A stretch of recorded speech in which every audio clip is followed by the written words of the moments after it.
helpless podcast. The 21st century, the radio of the future. And lurking beyond the cold, strange immensity of conquered space. Growing and spreading beyond the warped imagination of the greatest human intellect. Exploding in unspeakable horror. 4 men struggle for survival in the infected remains of a diseased universe. 4 maniacs search for the last chance to save the human race from the desperate hunger of the Green Slime! Movie Mania!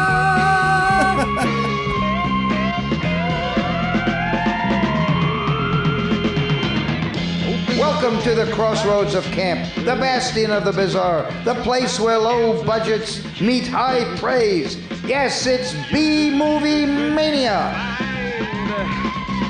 Something screaming across your mind, green slime.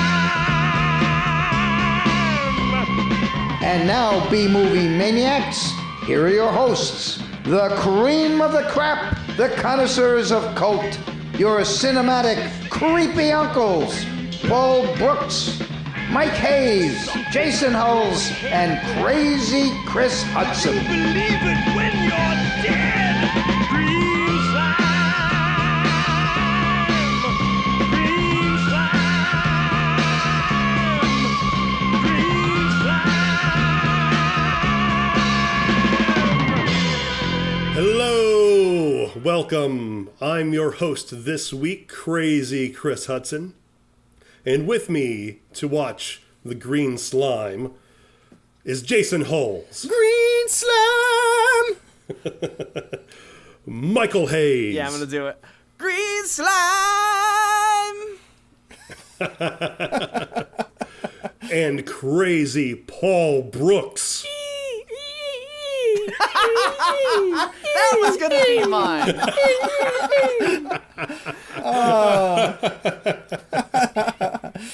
That's the noise that the green slime makes. Now, other people have to listen to this. We can't replicate that noise. Oh. Darn it, because I have it in my notes here that I wanted to thank Chris for peppering the sound of the green slime monsters in through the whole episode. So it's there. No, you wrote that wrong, Jay. We're thanking Chris for never making a listener have to hear the sound. You mean this sound?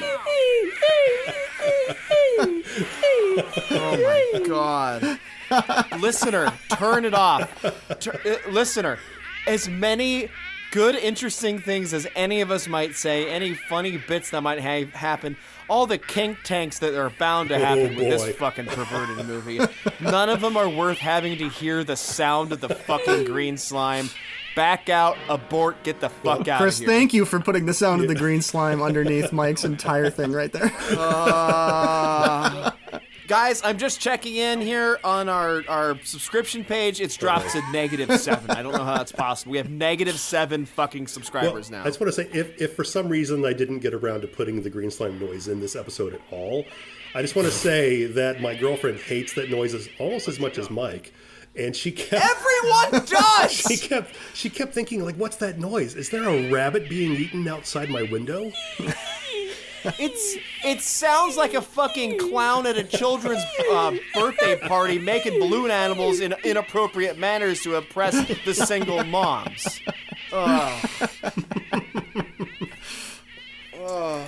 Well, okay. I think Mike, that's you can going go. to say it's pretty much Mike's review there, right?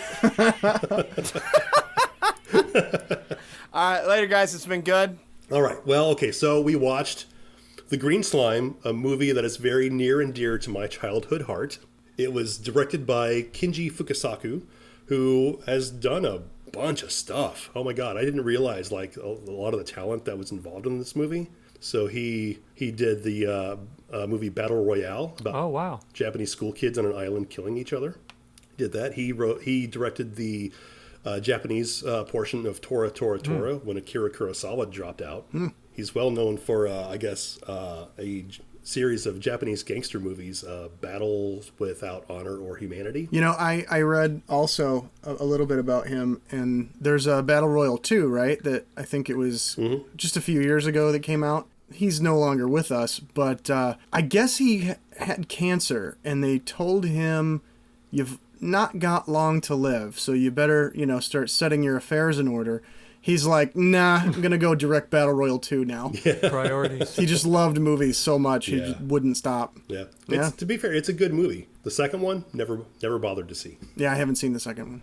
This was also made by I don't know if I'm pronouncing this right, but the Toei film company in Japan, who's done a lot of stuff, including, Paul, you'll recognize this one from Drunk Movie Reviews, Young Gary, Monster from the hell Deep, yeah. Ooh. Wow. as well as other classics like Ghost of the One-Eyed Man and Ghost Story of Broken Dishes at Banjo Mansion.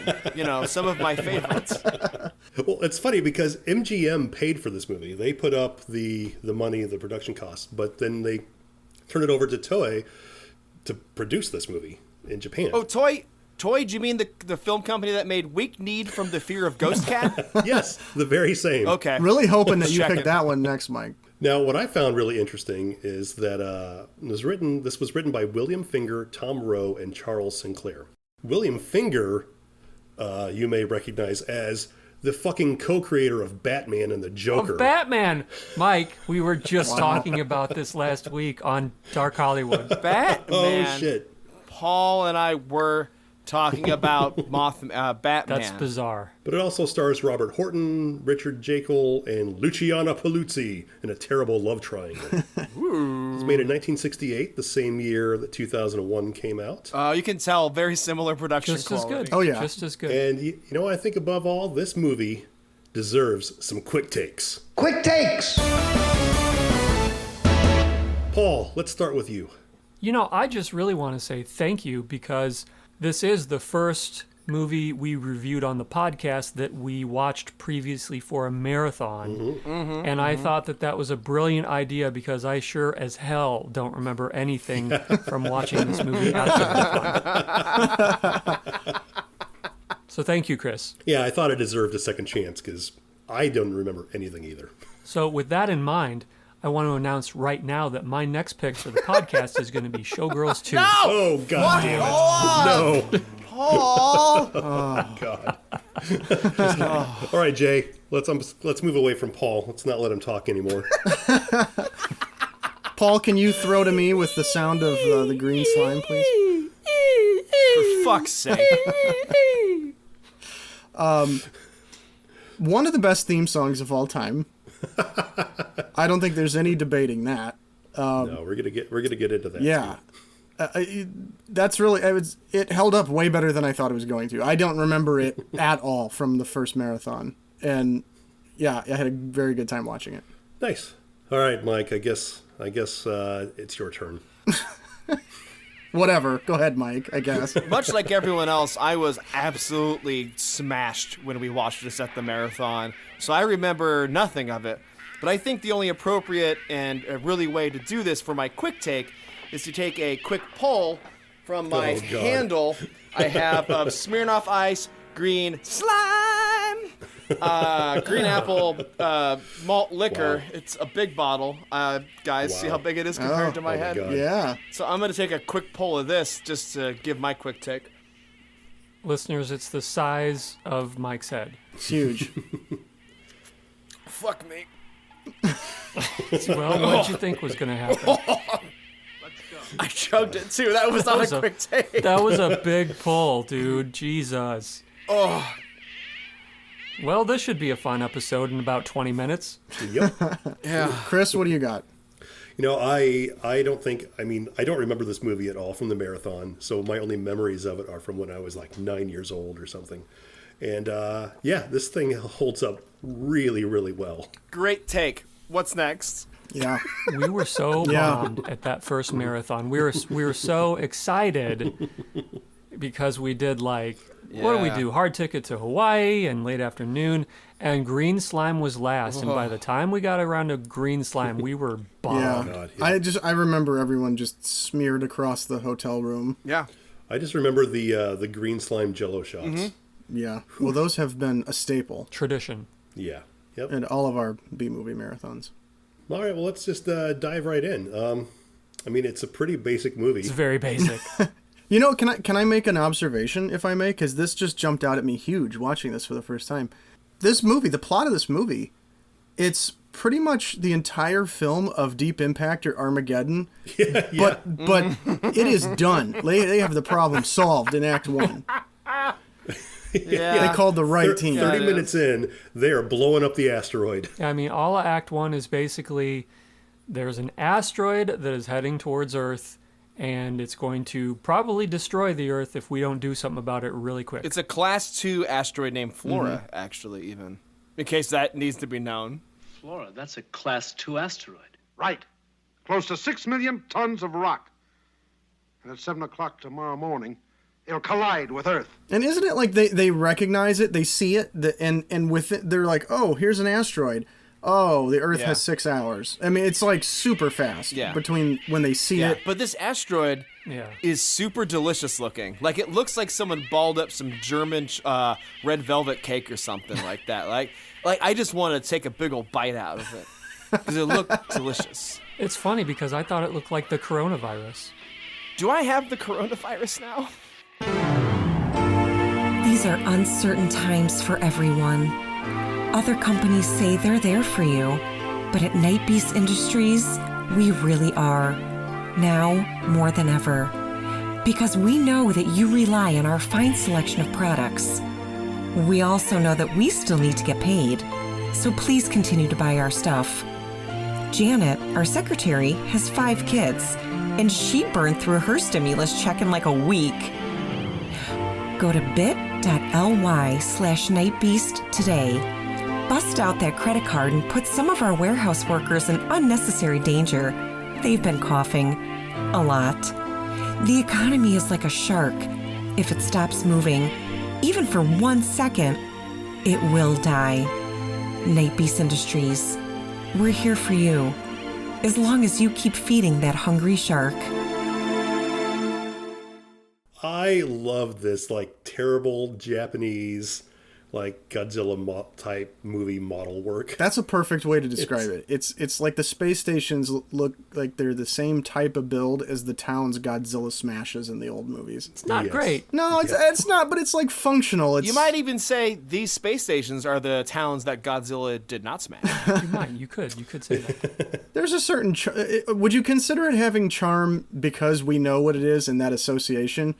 Like, would we have thought, oh, this has charm if we watched it in 1968 or 69? No. No, we'd be like, this sucks. No. It would have been garbage in 1968. If I didn't want to watch something that was nostalgic like this, if I didn't really enjoy the model work, which I really did, it looks fun and great, and I love the intricacies and all the miniatures and stuff like that. But if I wasn't wanting that, this would be a horseshit movie. Right. Yeah. But I did want it. I enjoyed it. It's basically the look of this thing has aged well because of the sort of like kitschy nostalgia value of it. The story has aged not quite as well. I'm sorry, did you say story, Paul? The lack of story has not aged very well. Oh, well, I want to know what you're talking about here. I have the script here. I pulled up the script. I downloaded the script here. And the script says, movie starts, dope-ass song, asteroid shows up, they solve the problem, green slime shows up, it kills a couple dudes, everyone gets away credits. Like, it's just a shot map, basically. Not even a shot map, it's just a plot, couple points. Okay, That's the I do script. not agree with this. I think there is a story here. Well, I'm lying, obviously, Jay. I was just doing a fucking bit. No, I'm talking to Paul. I know you're doing a bit. I mean, yeah, there's a very basic story. Yeah, I mean, if you just took the blueprint of this movie, you could make a badass horror action movie. Granted, you'd have to have a lot of money, but if you did, you could use this exact same idea. You'd have to have a lot more stuff, too. Well, yeah. I'm just saying, you could take the blueprint of this movie and make something awesome. This movie would be ripe for the picking of making like a 1988 Blob version update of it. Like, Yeah. I'm down for it. It's a movie that does have a fun premise. That There you go. Yeah. in every regard is horseshit.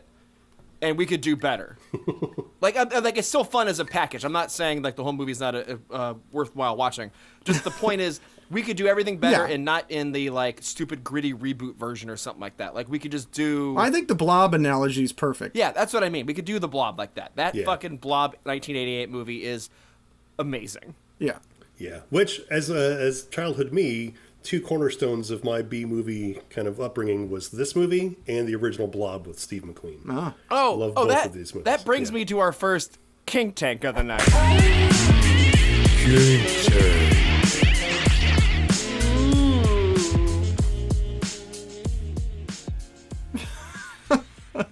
Wait, what did he just say? Is there a Steve McQueen kink? No, I want to talk to Chris about Wham. Oh, God. Oh, George Michael. No, wet and messy fetish. Oh. Also known as sploshing. So Chris, I don't think you have to necessarily like bare yourself to the listeners here, though, you know, if you want to, go for it. But maybe you are one of the types of people who will often like to be pelted with things like cream pies or have slime dumped on them or sit on cakes. Is that, you know, maybe one of your kinks? Well, I did really enjoy Double Dare when I was a kid. It's a gateway. Well, maybe you are a person who does enjoy and appreciates WAM or wet and messy. All right, maybe that explains my love of the Blob and the green slime. Yeah, maybe. It explains my love of you can't do that on television. Oh, yeah, and you know what, Paul? You can't. Space Central to Commander Rankin. This is Rankin. Go ahead. Jack, that damn thing you're on is accelerating. Do you hear me? I read you. Detonation time has to be moved up to 3 o'clock. But it's 2:40 now. We can't possibly outrun the blast. There's no alternative. Do you realize what you're asking? I realize what I'm asking. 3 o'clock. All right, well, we get basically the entire plot of Armageddon out of the way within 30 minutes. Hold on a second. Armageddon did the plot of the green slime. Well, yeah, but our listeners may not have necessarily seen the green slime. They might have seen Armageddon first. Okay. And Armageddon did the first act of the green slime. They said, this is so ripe for making a fleshed out thing. When they fleshed out the first act, which is lack of any sort of substance, it took an entire 3 hours. Yeah, and you know, if they would have gone ahead and done Armageddon 2, where the thing explodes, they blow up the asteroid and save the day, but all of the particles hit Earth and create the green slime. Into it. Let's do it. I would so be into that. But before we move on from Act 1, I really want to talk about the theme song. Oh, yes, we have to. Give us a little taste, Chris. Open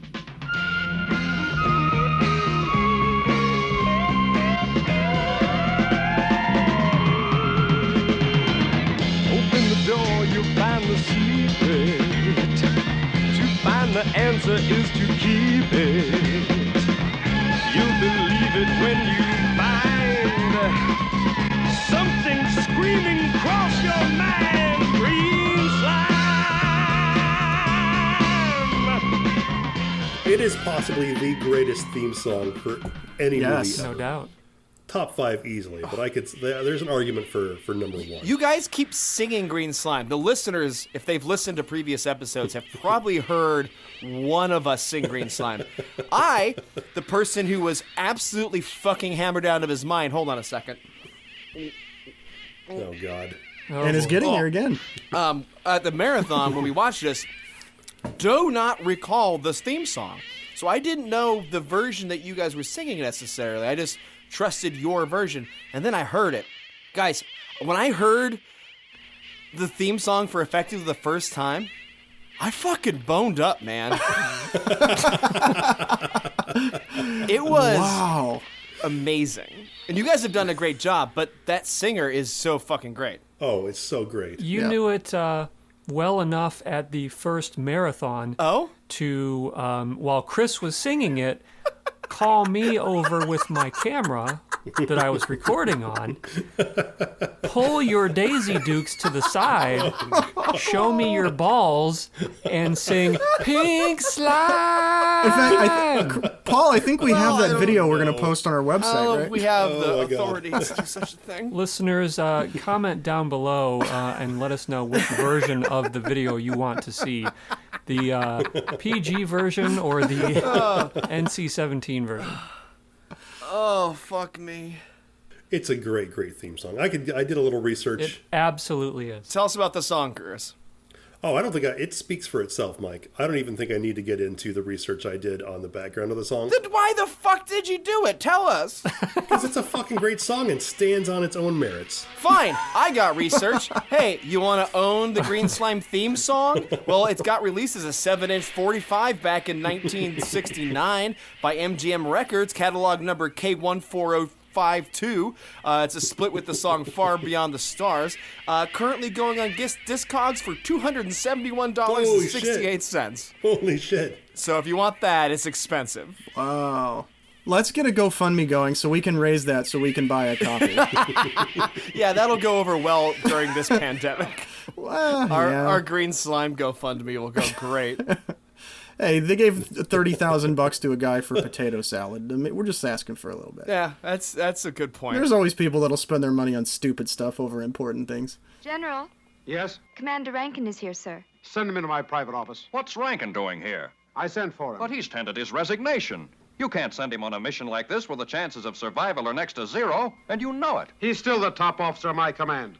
I'd have absolute confidence in him no matter what we're faced with. And I'll be go to hell if I know what we're faced with. There's three main characters. Jack Rankin. Which one's that? He's the main guy. He's just a dick. Okay. And then there is Vince Elliott. Which one's that? He's the commander of the space station Gamma 3. Yeah. He's too nice for command. Too nice for command. And Jack and Vince used to be friends, but he had some sort of falling out, which we'll probably talk about later. But Jack is voluntold to go up and blow up the asteroid. Voluntold? Well, is it an army term, Chris? Yes, it is. I mean, okay, Earth Command is asking for a volunteer, but they bring Jack in, and he's basically given no choice. They've already picked him. They tell him, too, they're like, look, man, you're probably not going to survive this. But if he doesn't do it, the Earth's going to be done anyway. He really has no choice. But he goes up. He goes up to Gamma 3. It's kind of his way station on his way to the asteroid, and to meet up with his old friend Vince and Vince's fiancée Lisa, who also once had a relationship with Jack. Ooh. So there's this really kind of awkward, not very good love triangle. Wait, very what? I didn't catch any of that. It's very subtle. Wait, there is a version of this movie where the love triangle was cut out. Oh, did I watch that? What was it, 15 minutes long then? Maybe you watched that? Did you watch the 77-minute version? No, Mike? I was way late for a meeting, so no, I watched the full fucking version. Okay, well, there's a love triangle. Oh, there. okay. Just trust us. The thing I found funny is that when Jack gets to the space station, he gets there, says like, "What's up, Vince?" and wants to leave in 20 minutes to go blow up this asteroid. That is efficient. Oh yeah, well that's why this first act it just moves so much faster than Armageddon. Because Jack Rankin gets shit done. He's an asshole about it, but... Hey guys, remember when there was just old dudes in movies? Yeah, you wouldn't catch that happening now. No, even Channing Tatum's too old to be our hero in this one. Like, what the fuck? Yep. This guy's 70 years old and he's the hero. We probably couldn't even name the guy they would cast in the remake. No. None of us are... Like, Zac Efron's, like, kid or something would be it. Yeah, yes. Commander Rankin! Look, it's pulsating. It's alive! Get rid of it. But this is a major discovery. You can't bring it with you. Now everybody get on board. So they go to the asteroid, they plant their explosives, but there is... Sorry. Mike's about to spew some green slime of his own. Which... Titular green slime. But on the asteroid is the titular green slime. It's all over the place, and their doctor wants to bring some back to research it. But the asteroid is apparently speeding up, so they don't have time to do bullshit like drive back to their spaceship or collect samples. They're going to die. They need to blow that shit up. Yeah, and you're telling me that, like, the asteroid is speeding up. I think a scientist on Earth just screwed up his calculations. It's not moving. They land on a stationary asteroid. This whole movie didn't need to happen. And isn't it the ground control is like, hey man, you got to move the detonation time up by like 15 minutes or something. Pretty much saying they're gonna die. Exactly, saying that. I mean, like they have to do what they have to do to save the planet, and there's not enough time for them to get away from the blast, basically. Fortunately, though, they have Jack Rankin, Space Commander. Crankin' Rankin, baby. Crankin' Rankin. That's actually appropriate because when they're on the ship, he cranks the ship up to 10 Gs, which I'm also pretty sure there's issues with the physics there. But that whole scene is then like, hey, old dude, pretend you're fighting against gravity. And then he just kind of sort of does it, but he doesn't. I don't know. Yeah, everyone is like, no, it's going too fast. And Jack Rankin's like, I said do it. And he walks. He's the only one that can walk. Yeah. And he walks to the front of the ship and hits the accelerator, and they blast up to, I think, 10. Now, I saw a thing that said humans can stand up to 46 Gs, but that was one guy who, like, for like 2 seconds. Yeah. They like, the one guy, they're like, go faster. And the one guy was like, oh, we're at like 10 Gs already. We can't take much more. And so the pilot does it against his want, cranks that thing up, and he cranks it up like half an inch, right? And everyone's acting like it's so much fucking they're much. pinned to the chairs. And then fucking old man Crankin' Jack here Crankin' Rankin cranks it off all the way. Crankin' Rankin just fucking shoves it all the way up, like a foot. Like, it's insane the difference between what they thought was a big amount compared to what he just did, like 10 times more. Crankin' Rankin. Well, okay. And according to this research, John Stapp was the guy who went 46.2 Gs for a couple seconds. And in that instant, his body weighed over 7,700 pounds. Jesus. So how much would they have weighed? When Crankin' Rankin. He must have been a fucking baby compared to Crankin' Rankin. That guy was walking around like no one's business. He was walking through it. He was fine. We're spending way too much time on this point. I'm sorry, did we make up Crankin' Rankin, or was that a thing before? That's us. No, that's us. I like it a lot. Go to store.bmoviemania.com to get your Crankin' Rankin t-shirt. We have Crankin' Rankin shirts now? All the design is fucking amazing. Oh, Paul, thank you for designing that. Shit. He gets shit done. Yes, that's what it should say on it. Hey, but it works, right? I mean, he cranks it, and they're able to get away from the asteroid as it explodes. Yeah, they live. And not only does he get away, but as Mission Control yells over and over, they finally got off. They've outrun the blasts. Like, they just keep saying I it. thought about making that my quick take. Well, I love once they get back to the ship, Crankin' Rankin, he's a stickler for the rules, and Lisa bursts in, breaking their quarantine. He's like, familiar with the regulations. I didn't say you weren't, Doctor. I'd like them run through 3 times. Just a minute, Doctor. 3 times? I can't spare the equipment that long. I've got to run this station. I said 3 times, Doctor. but how long is their quarantine time? Because it's party time like an hour later. Right. If that. They're dancing. Well, Rankin also cranks on the rules. Yeah, he does crank those rules to his desires. Meanwhile, while everyone else is partying, our good doctor who tried to bring the sample, there's a little bit of green slime on his spacesuit. Ah, jeez. Mm-hmm. So, okay, this confused me, because what is quarantine protocol if you're just going to take all the clothes and like put them in the laundry or whatever and not worry about it? I'm pretty sure that's all it is. Yeah. He put him in a decontamination chamber, which apparently radiates, just blasts the spacesuits with ungodly amounts of electricity or energy. Oh. Which, as we find out later, is food for the green slimes. Mm-hmm. The writer's room for this was just like, wait a minute, what if, guys, catch me, what if, when they decontaminate, it's actually good for the monster? What if it's good, guys? And then the other guy's just, yes, oh my god, wait a minute. Remember how he said, let's do it 3 times? Let's decontaminate 3 times? Holy shit, we're gonna have a triple monster, baby! Like, that's what this thing happened. Mm-hmm. And you know what? It's one of the highlights in Hollywood's screenwriters' rooms. Yep. It's one of those famous scenes. Well, you know the saying, introduce it at the very beginning of Act 2 and then use it 5 minutes later. Yep.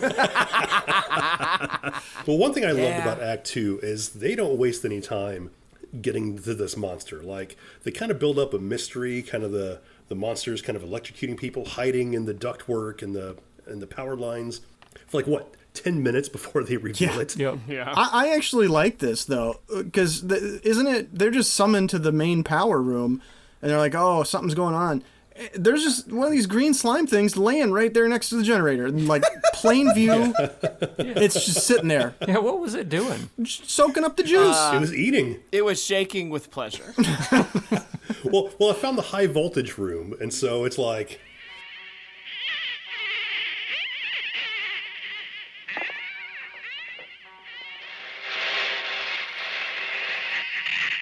What I liked about it, everyone is circling it, looking at this thing. They're like, okay, this they know this is the thing that's killing people, and they're just looking at it, and it's sitting there, and it's a bright scene. It's not hiding or anything, and they're trying to figure out what to do with it, and then they screw up and it attacks them. But well, Crankin' Rankin wants to kill it until the doctor comes up. No, we must capture it and study it. Yeah. See, the doctor has a little bit of a interest in this creature. Oh, yeah. He might be interested in something called electrical play. Oh, boy. Oh, yeah. Oh, no. We got another kink tank. Kink tank.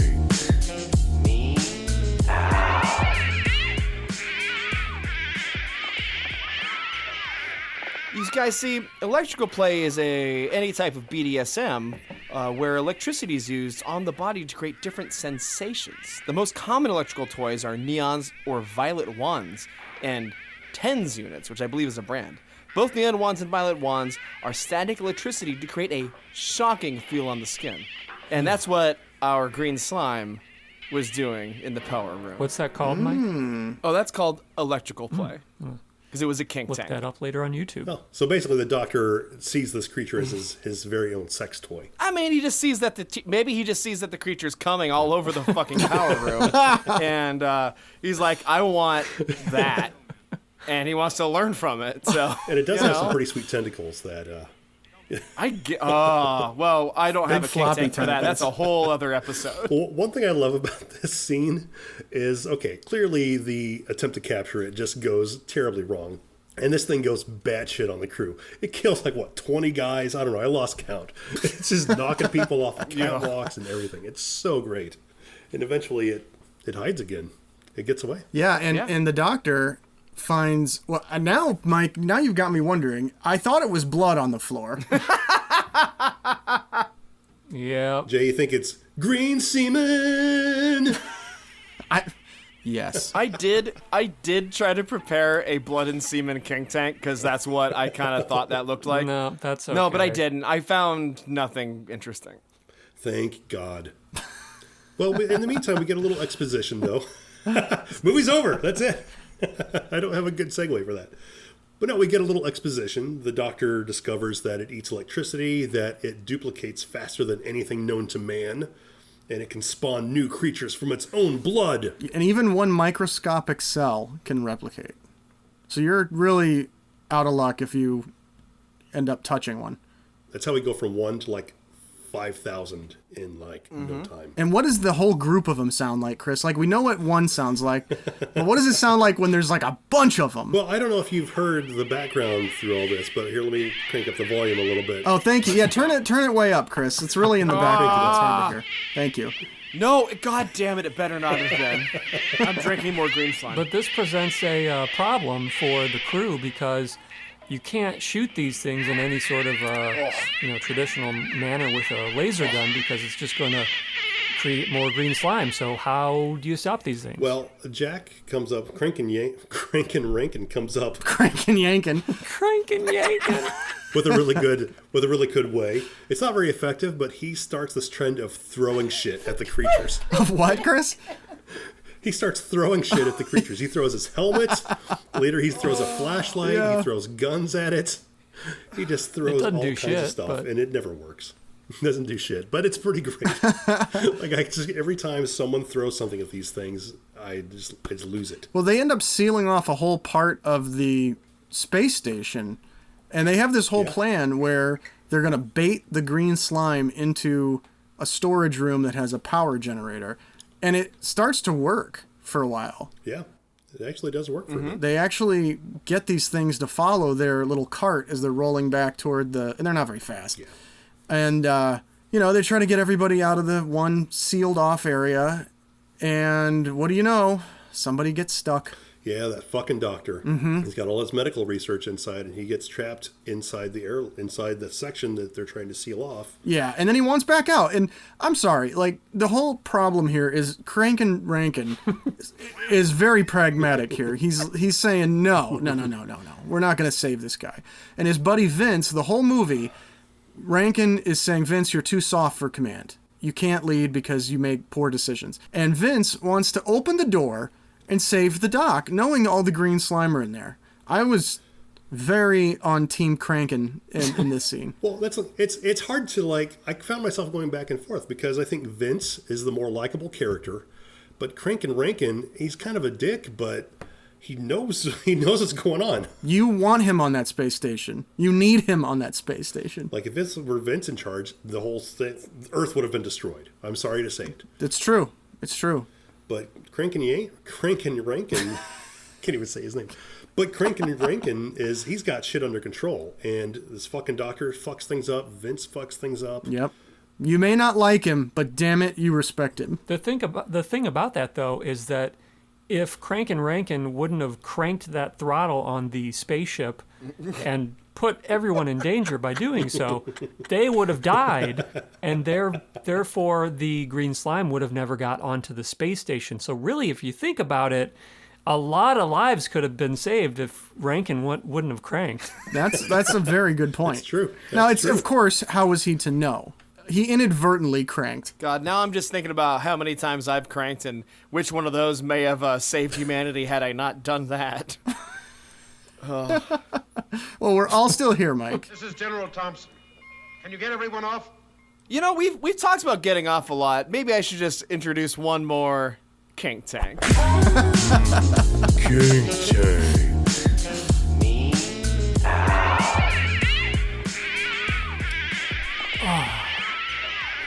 Getting off is a term used by many people, basically meaning to orgasm, but like us, like Mission Control in this film, who observed other people getting off. It's much like a kink called voyeurism. Now, voyeurism is the act of gaining sexual pleasure from watching someone engage in a sexual activity or getting off while having sex, and you watch them. So, just so you know, that's an option. That's a new one. Never heard of that one, Mike. Thank you. In these crazy times, that might be just what people need, Mike. Just wanted everyone to know. In this day and age, if spoiler alert, this isn't what that is. This is just, we're recording during the coronavirus quarantine situation. So if that's still happening when this comes out, guys, there's lots of ways to enjoy voyeurism even while quarantined. You can't, sex in public's out. Sex at a club's out right now. Sex on a webcam. You can watch that.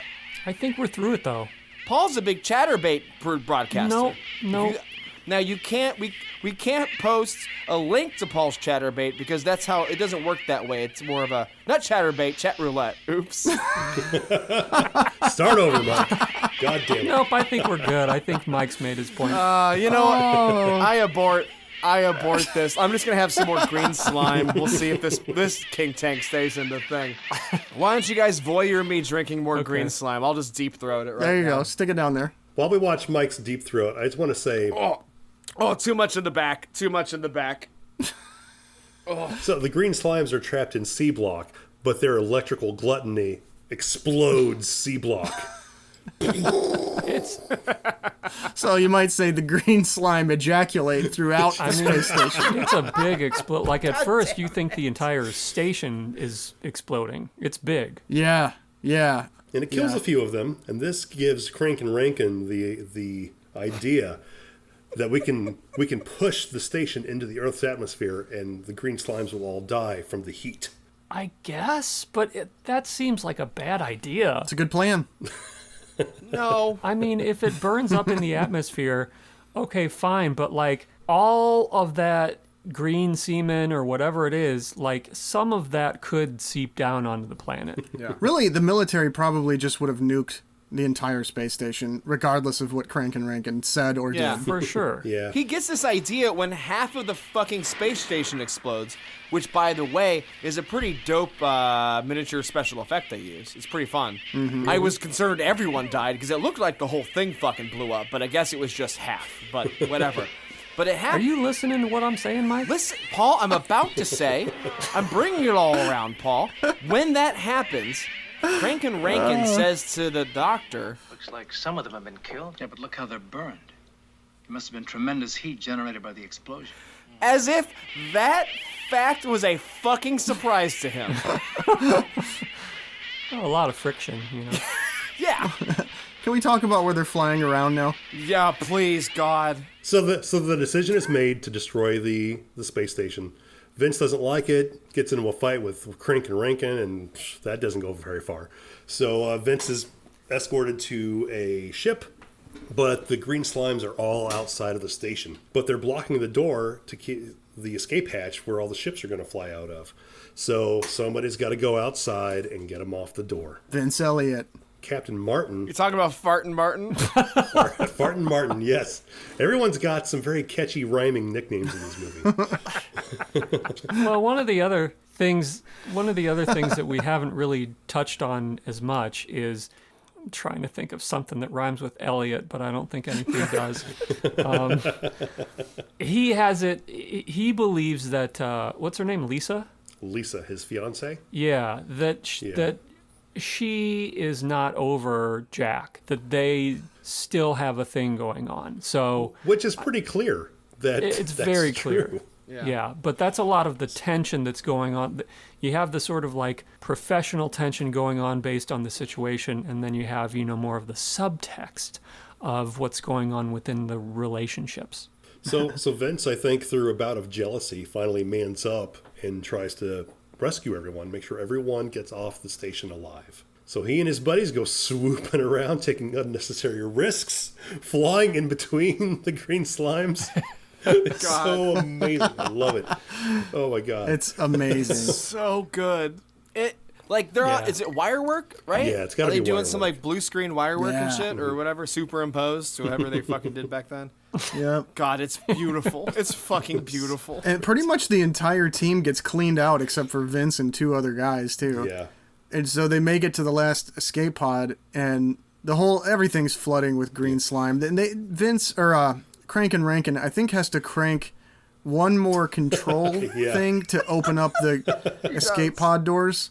So he goes back to Crank by himself, and then Vince learns that, and he's like, there's no way he's going to survive by himself. I'm going back in. Well, one thing I love about this is movies today, like, if you got to go crank the controls one last time, that's a suicide mission. Mm-hmm. Not for Crank and Rankin. He's like, I'm going to crank the controls. I got my spacesuit. I'm just going to fly off and meet the ship, and they'll pick me up. Yep. Great. It's not a suicide mission. He can crank under any circumstances. He can crank all day. He can crank all night. That motherfucker's built to crank. And it's great when he's trying to accomplish this suicide mission. Chris, you alluded to this earlier. Crank and Rankin takes his rifle and throws it at one, like embeds it in one of the green slime. It's awesome. It's so good. Right in his mouth. It's fucking great. So you got Jack and Vince back together again. Paul, just a quick note for the T-shirt. Find out the year that the actor was born, and then like at the bottom put built to crank since like 1937 or whatever. I think it was like in the 20s. Oh my God. Yeah, probably 20s. Yeah. No, that actor had a long history in television before doing the green slime. Yeah. He was a cowboy. God. Yeah. He was 65 when he fucking was the hero of this movie. God damn it. Maybe that's why he was so cranky, because he was ready to retire. He's like, get off my space lawn. Cranky Ranky. Cranky Ranky. Cranky. Yeah. That was his nickname before Cranky. Once he found cranking, he became less cranky.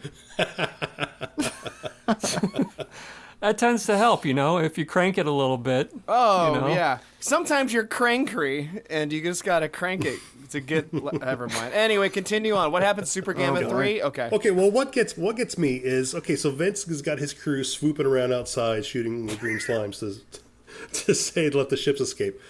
And he goes to meet up the ship, whatever, in his spacesuit, but he goes back to save Crank and Rankin. Like, why? Like, Rankin has done nothing but shit on him this entire movie.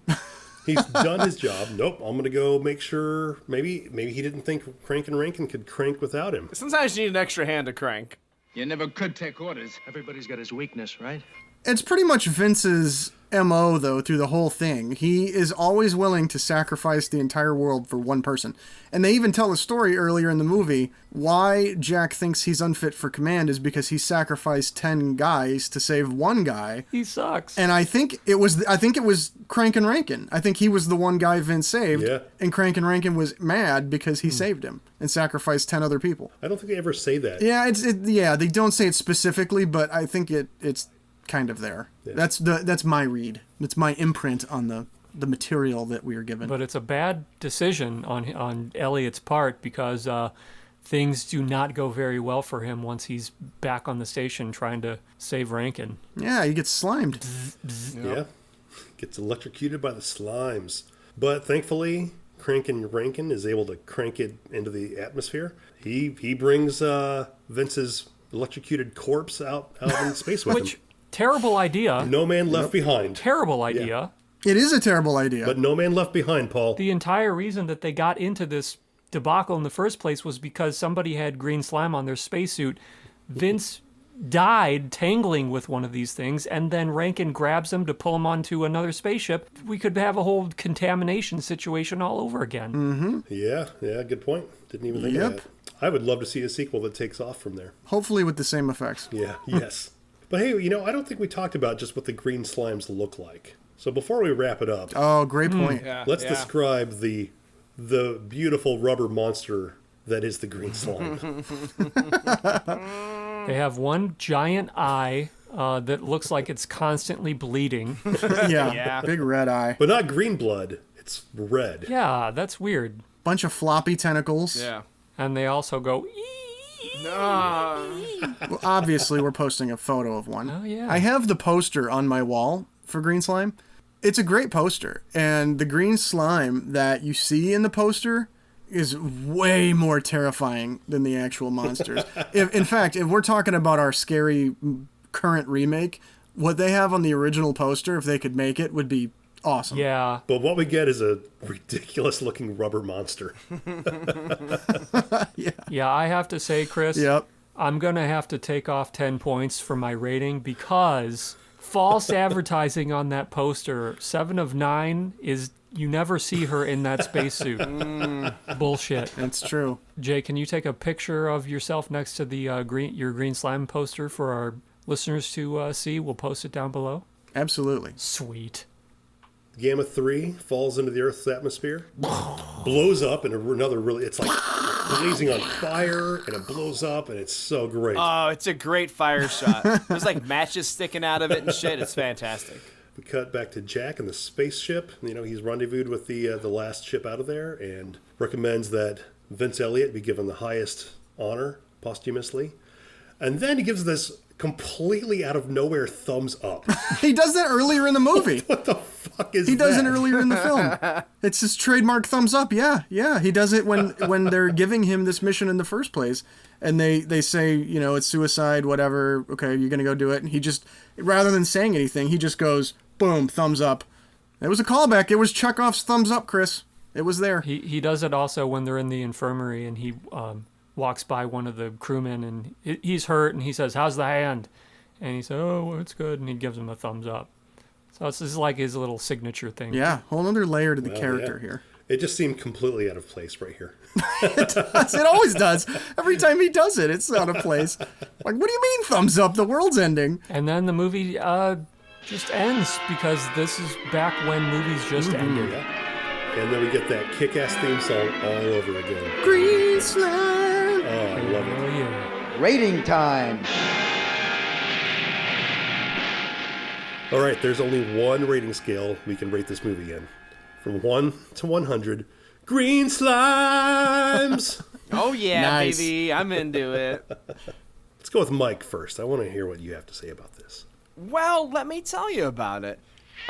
This is absolutely one of the better it's on the side of like holds up, fun, older films that are like these kind of B-movie stuff. Like you get into the sci-fi scene in like the 50s and 60s and the 70s even, like, and it's questionable sometimes because, you know, it's pulp. A lot of the time it's a lot of Pulp Fiction and kind of shit and stuff like that. This movie drags on plot. There's a bunch of boring parts in it.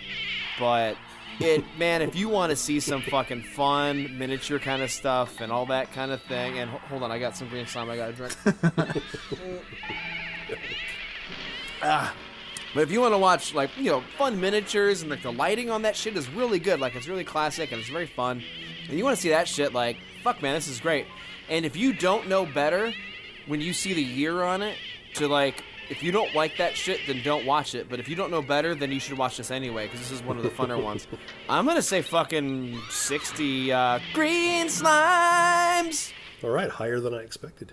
Paul, what do you think about green slimes? Yeah, you know, it's the type of movie where I think it would be a great movie to have on in the background at a party. One of those type of deals. Like me and Mike used to have parties. We'd put something, usually it was Orgy of the Dead, obviously, but we'd put something on the TV in the backdrop if we're having a little get-together. That would be great. Great to look at, you know, very fun visuals. Mm-hmm. Plot, not so much. Yeah. I was going to go 65, deduct 10 because of the false advertising poster art, and I will go 55 best theme songs ever. All right. Jay, your turn. I think I'm going to go in a slightly different direction. I enjoyed this quite a bit. I mean, it's not hanging on my wall for no reason. I do enjoy this movie. I think there is a plot. I don't understand the saying that there's no plot here. There's a love triangle. There's the main two characters professionally and personally argue. The first half hour, you know, there's really no green slime because they're dealing with the asteroid and they've got to, you know, take care of that before the monsters show up. But when the monsters show up, things move pretty fast. Like Mike said, you got to be into this kind of thing. Or you might find it boring if you can't look at the older style of movies. But I really enjoyed it. I hadn't seen it in years like y'all, but I remember it fondly. I'm going to go 80 green slimes. I thought it was fun. I think it holds up. I think it's worthwhile. I enjoyed it. Chris. This is pretty tough for me because I think you guys are going to be wildly disappointed in my score. Wow, all right. So I have such a connection to this movie from my childhood. Cool. It's really like one of the movies that's probably most responsible for me being here doing this sort of podcast today. Oh boy. I hear something in the distance. Uh-oh. What do I hear in the background right now? I mean, the movie like holds up a lot better than I remembered. It moves pretty quickly. I agree with Jay that there's... Yeah.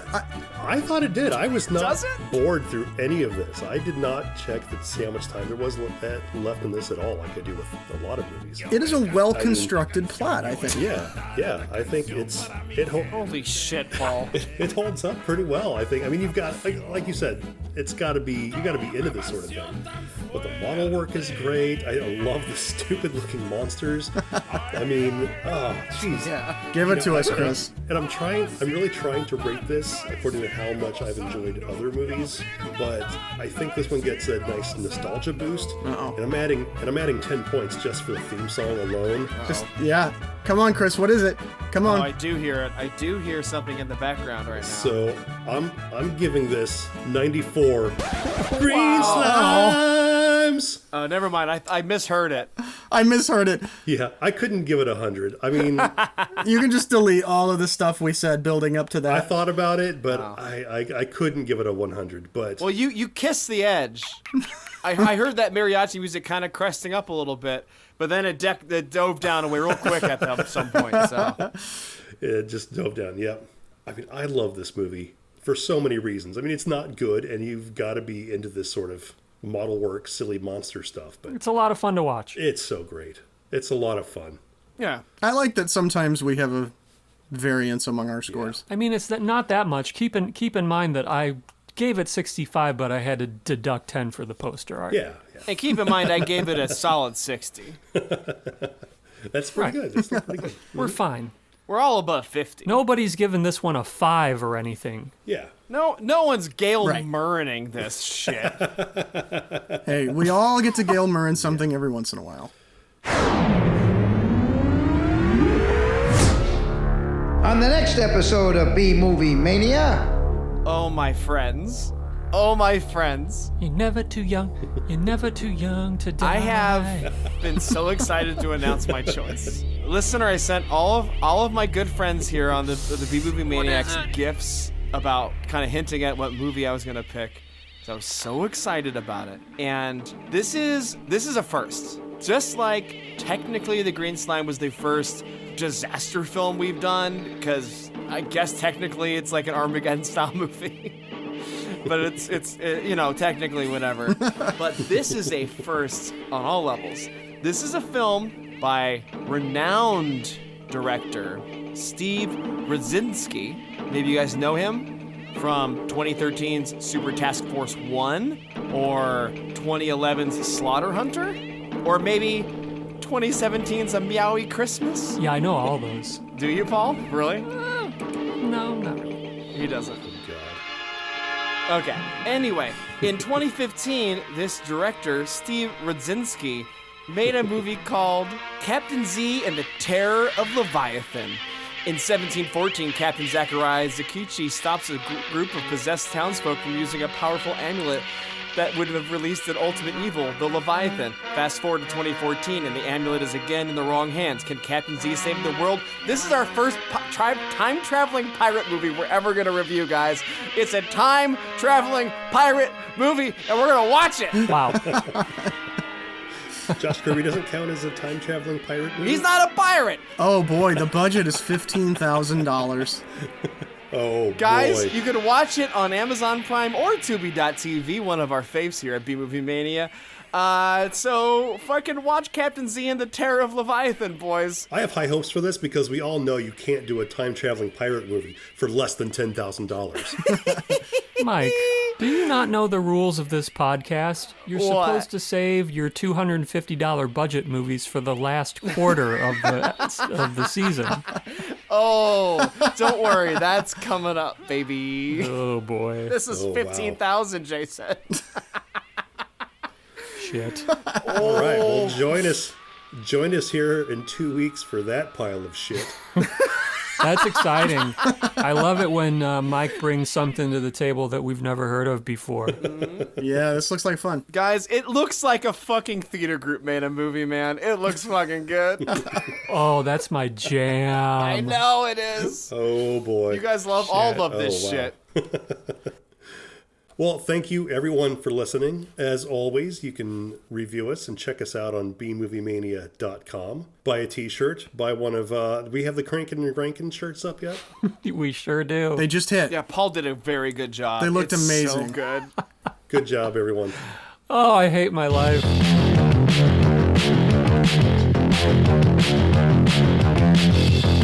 Listen up, Maniacs. Do you have a question or a comment? Would you like to send some bourbon to Uncle Lloydie?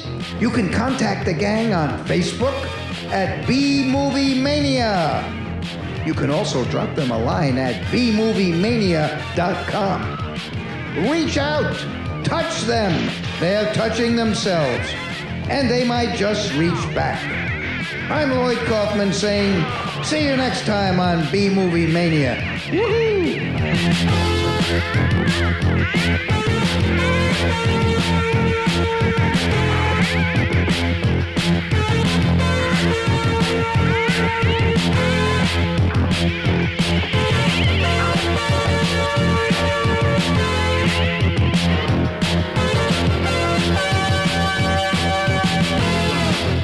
I gotta finish. Do I have to finish this? Yeah, you gotta chug it. Yeah, you have about 30 seconds to finish that, Mike. Ready? Green slime! Green slime! He's still chugging. All right, he's still going. He's still going. You got a little bit more. I'm gonna fucking vomit.